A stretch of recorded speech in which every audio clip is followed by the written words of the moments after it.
샬롬 로중 읽어주는 제입니다. 오늘은 2월 3일 목요일 로중입니다. 우리의 구원자이신 하나님 도와주십시오. 우리를 모으셔서 주님의 거룩한 이름을 찬양하게 해 주십시오. 역대상 16장 35절. 예수께서 기도하십니다. 거룩하신 아버지, 아버지께서 내게 주신 아버지의 이름으로 그들을 지켜주셔서 우리처럼 그들이 하나가 되게 하여 주십시오. 요한복음 17장 11절. 다른 곳으로 가지 않는 하루 되세요. 샬롬 하울람. 종교란 변치 않으면서 또 변해야 하는 것, 늘 그대로 있으면서도 새로워야 하는 것입니다. 인격적인 자아에 의하여 파악된 산 역사의 정신, 영원히 사는 말씀의 새로운 계시를 받아야 할 것입니다. 하늘에서는 영원히 변함없는 이루어진 말씀, 땅에서는 끊임없이 껍질을 벗는 이루어져가는 말씀. 그럼 교회는 어떻게 변할 것입니까? 생물의 경우와 마찬가지로 자기 소화, 자기 비판, 자기 섭취를 함으로써 할 것입니다. 시대의 통일이 완성될 때 현실의 교회는 정신체계와 그 표시로서의 조직 제도를 완성하여 확신 있는 모교회로서의 성인의식을 가지고 서게 됩니다. 그때 저에게는 하늘 위의 교회와 땅 위의 교회가 완전히 일치해버립니다. 교회의 대표자는 곧 하나님의 거룩한 사자가 되고 사람이 하는 안수가 곧 하나님의 임명이 됩니다. 함석헌.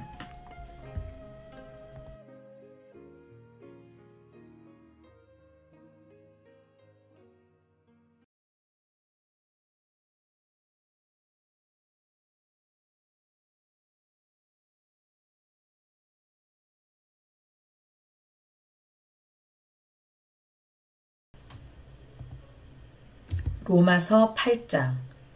그러므로 이제 그리스도 예수님 안에 있는 사람들에게는 유죄 판결이 없습니다. 그리스도 예수님 안에서 생명을 주시는 성령님의 법이 죄와 죽음의 법에서 그대를 자유롭게 해주었기 때문입니다.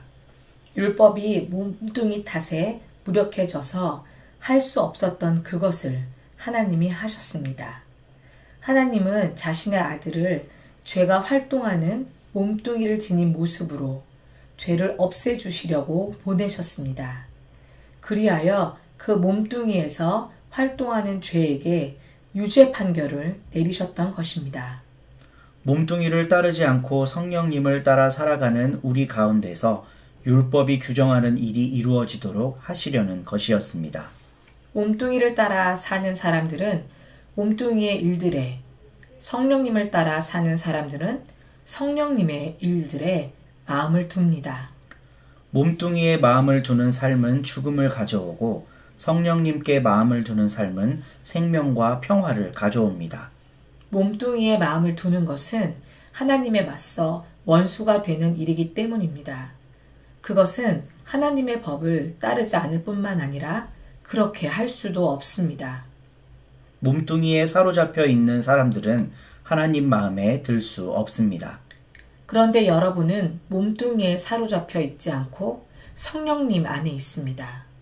하나님의 영이 여러분 안에 자리 잡고 살고 계신다면 말입니다.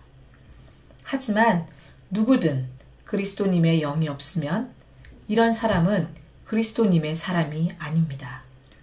그리스도님이 여러분 안에 계시면 비록 몸은 죄 때문에 죽은 것이지만 영은 의를 통해 생명을 누립니다.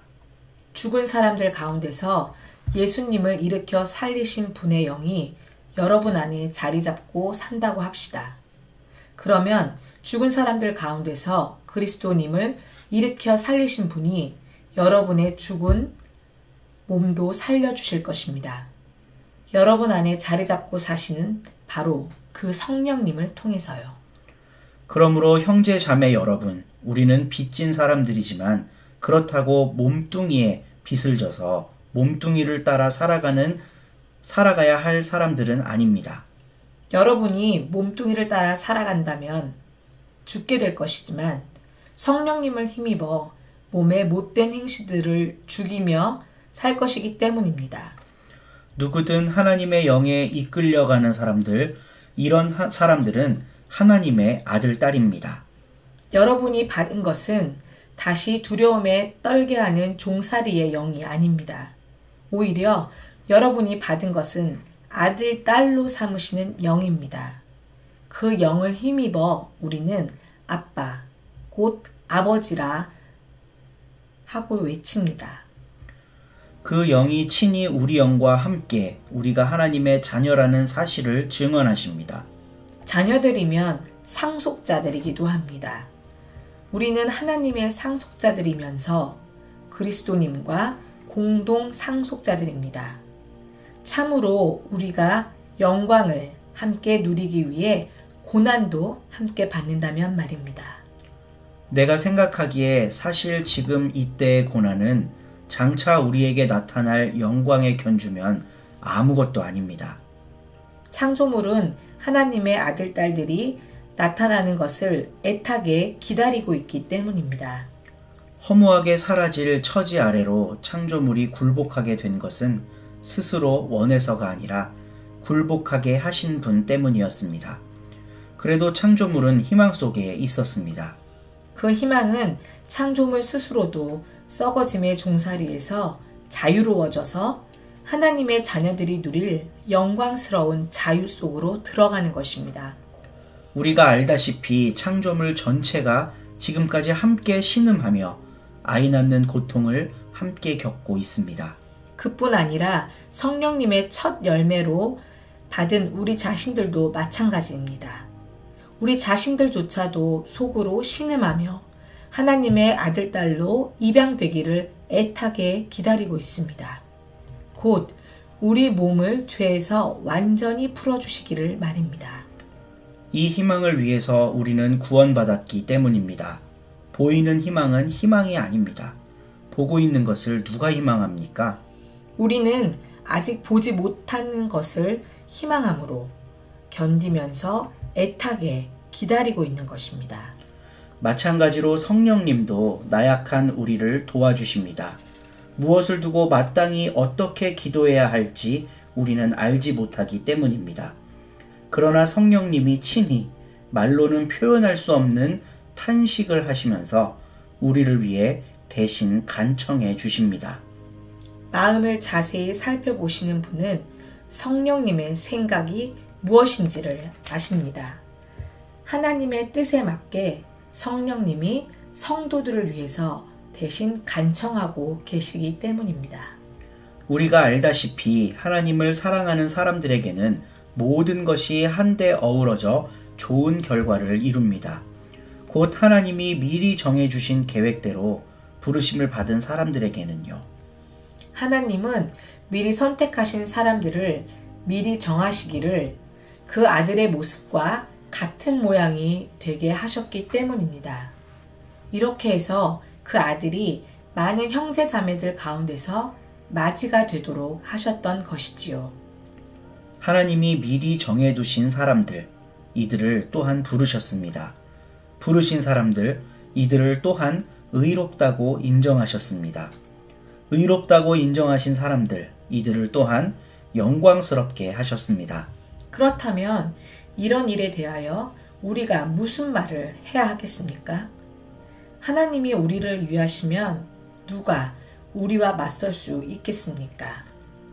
하나님은 자기 아들을 아끼지 않으시고 우리 모두를 위해 내주셨습니다.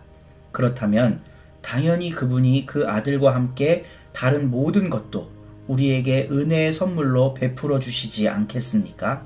하나님이 선택하신 사람들을 누가 고발하겠습니까? 의롭다고 인정하시는 분은 하나님이십니다. 유죄 판결을 내릴 수 있는 사람이 누구입니까? 그리스도 예수님은 죽으셨을 뿐만 아니라 일으킴 받아 살아나신 분입니다.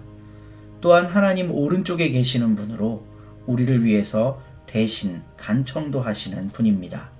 누가 우리를 그리스도님의 사랑에서 떼어낼 수 있겠습니까? 고난이나 옥죄미나 박해나 굶주림이나 헐벗음이나 위험이나 칼입니까? 성경에 이렇게 적혀 있는 대로입니다. 주님 때문에 우리는 죽임을 당합니다. 온종일 잡아 죽일 양처럼 여겨집니다. 그러나 이 모든 상황 가운데서도 우리는 우리를 사랑하시는 분을 힘입어서 거뜬히 이겨냅니다. 나는 확신하기 때문입니다. 그 무엇도 하나님의 사랑에서 우리를 떼어낼 수 없으리라는 것을요.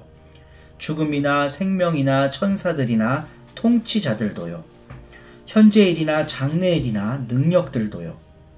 높음이나 깊음이나 다른 어떤 창조물도요. 그 무엇도 그리스도 예수 우리 주님 안에 나타난 하나님의 사랑에서 우리를 떼어낼 수 없을 것입니다. 아멘.